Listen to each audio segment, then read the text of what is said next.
But coming back to it, I mean, what you said about Trent was absolutely right when he walked up, because you knew it was a massive moment, that. Yeah, but for all of them, Gal, when you mentioned... Saka's smile, eh? When you may not see... where were you watching? Because we all watched it in different places. We watched stadium, yeah. So basically, when he scores, and it's not been really shown that much after it, there's just like a little smile on his face when he scores. It wasn't like a massive celebration. Obviously, it was when we won. But it was a smile that you just thought, imagine that sort of that... He scored in the game as well. And Yeah.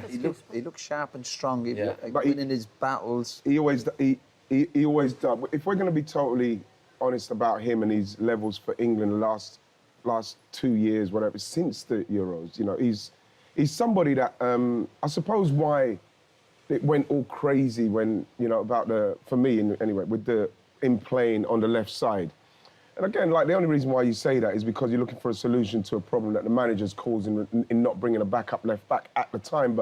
And I totally understood the Arsenal fans and the way that they kind of came and they're saying, how can you say that? And the only reason why you say that is because he's capable. And we saw that in one game. He played in 3 different positions.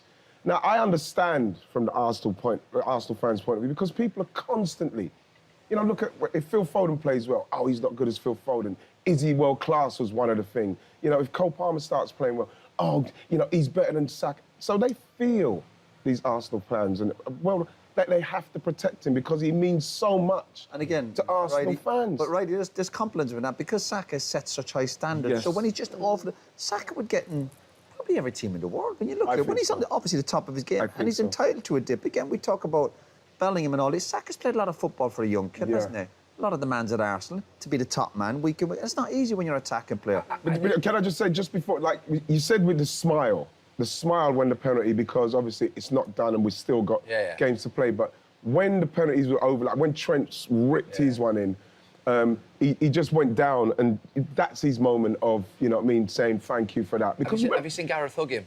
Yes. Gareth literally lifts him up, and he's got his redemption moment in that moment, because Gareth obviously can see that. Remember, Gareth gave him the responsibility at 19 in a home tournament to take that penalty. That's how much he thinks of him. And Steve Holland was like that to the fans with him as well. I mean, it obviously was a big thing, obviously, after what happened a few years ago. I think it's really difficult to be universally popular, and I think he achieves that, Saka. I think Saka is someone who's popular with every fan. Yeah. I don't think there's any fans in the country that think, I'm not sure about Saka.